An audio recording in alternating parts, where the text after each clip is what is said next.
పేదోళ్ళ బతుకుల్లో పండగ నీవు, నూరేళ్ళు చల్లగా ఉండాలి నీవు.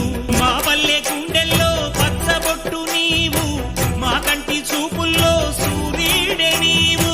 ఈ పుణ్య ఫలము నీ తల్లి రుణమై సింహరాశిలో పుట్టినవయ్యా, జన్మభూమికి వన్నె తెచ్చినవయ్యా.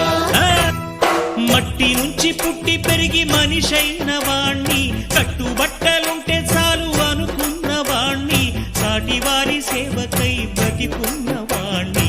పుట్టినప్పుడు మనము తెచ్చిందే ఉంది, గిట్టినప్పుడు మనతో వచ్చేదే ఉంది.